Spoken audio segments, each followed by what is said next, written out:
Good morning সকলকে আমার morning কিচেনে স্বাগত। আজকে আমি বানাবো পাস্তা।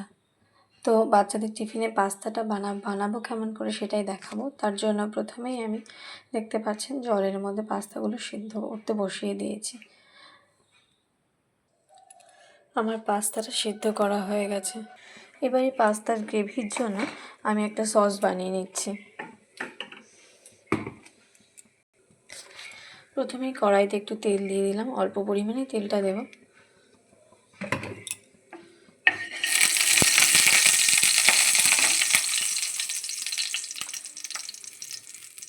এবার তেলের মধ্যে আমি একে একে আমার এই জিনিসগুলো দিয়ে আমি একটা সস বানিয়ে দেবো। মানে এবার একটু কুমড়ো নিয়েছি, আমি একটু পেঁয়াজ কুচি, রসুন কুচি, আদা কুচি, কাজু আলমন্ড আর একটু শুকনো লঙ্কা, জিরে।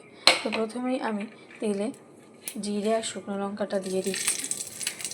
এরপরে একে একে পেঁয়াজ কুচি,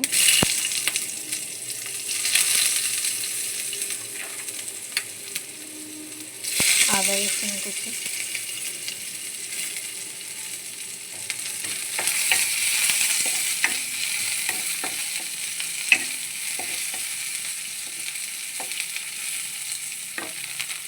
দিয়ে দিলাম।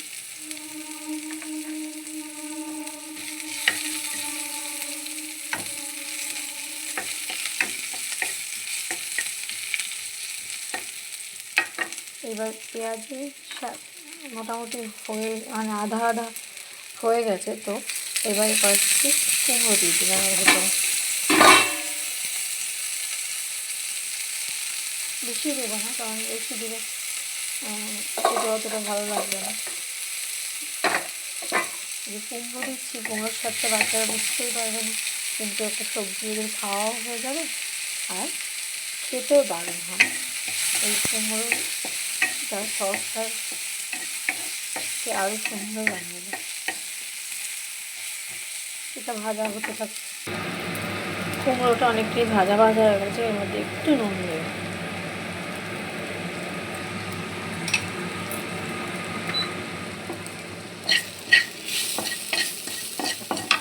এবার এর মধ্যে আমি কাজু আর আলমন্ডগুলো দিয়ে দিই। এটা দেওয়ার কারণ আমার বাচ্চা এই কাজু আলমন্ড দিলে, বিশেষ করে আমার ছোটো ছেলেটি একদমই ও খেতে চায় না, খাই না, ও পছন্দ করে না এগুলোকে। তো আমি এটাকে পেস্ট করে যখন এর সাথে সসের সাথে দিয়ে দেবো, পাস্তাটা তো খেতে খুবই ভালোবাসে, তো বুঝতে পারবে না। আর একটা পুষ্টিকর জিনিস, ড্রাই ফ্রুটসের যে উপকারিতাটা সেটাও ও পাবে। তো সেজন্যই আমি এভাবেই চেষ্টা করি। এবারে এর সাথে আমি আরও কিছু সবজি অ্যাড করছি। এটাকে আমি অন্যভাবেও দিই, আজকে আমি এভাবেই দিয়ে দিলাম। একটু ক্যাপসিকাম, গাজর আর বিনস, এটাকেও একসাথে ভেজে আমি পেস্ট করে আজকে সসের সাথে বানিয়ে দিচ্ছি। এবারে এর মধ্যে একটু ধনে পাতার ডাঁটিও দিয়ে দিলাম, এটাতে ফ্লেভারটাও বেশ এনহ্যান্স করবে।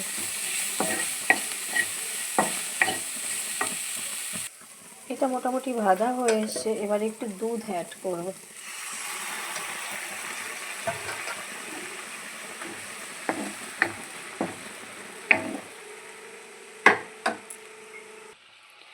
এটা মোটামুটি হয়ে গেছে। এবার এটাকে নামিয়ে নিয়ে আমি পেস্ট করে নিচ্ছি। বেশ দেখুন, এরকম ফাইন পেস্ট হয়ে গেছে, সুন্দর।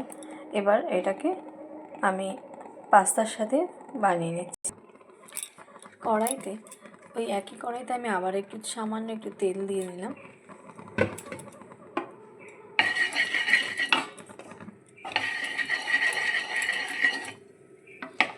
এবারে এই তেলের মধ্যে আমি পাস্তাগুলোকে দিয়ে দিচ্ছি।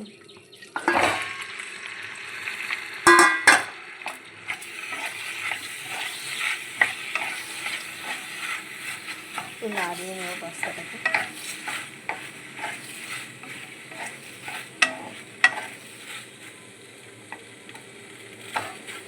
তাহলে কি পাস্তাটা পুরো আলাদা আলাদাই থাকবে, একটা গায়ে লাগবে না।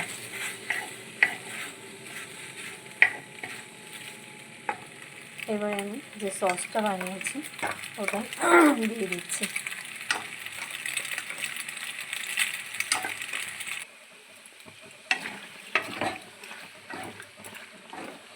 আমার সসের মধ্যে এই সবজিগুলো সব অ্যাড করার একটাই কারণ বাচ্চারা সবজি খেতে চায় না। বিশেষ করে আমার ছোটো বাচ্চাটিকে আমি দেখি তো, ও কী করে, সবজি যতই দিও সবজিগুলোকে আলাদা করে রেখে পাস্তাটা খেয়ে নেয়, আর ও টিফিন বক্সের সবজিটা বাড়িতে ফেরত আসে। স্কুলে তো সবজি দিতেই হয়, তখন বাচ্চাদের সামনে নিয়ে যায়, নেবো না কিছু বলে না, হয়তো দু এক টুকরো মুখে যায়ও। তো ওটার থেকে এটা আমার আরও বেস্ট যে ও বুঝতে পারলো না অথচ ওর সবজিটাও খাওয়া হয়ে গেল। আমারও ভালো লাগলো যে বাচ্চাটি অন্তত সবজি খাচ্ছে না এরকম না। এবারে আর একটু নুন, একটু গরম মশলা বলতে এটা চাট মশলাই, সমস্ত যে মশলা আমার একটা বানানো থাকে সমস্ত, আর একটু টমেটো সস দিয়ে দিলাম।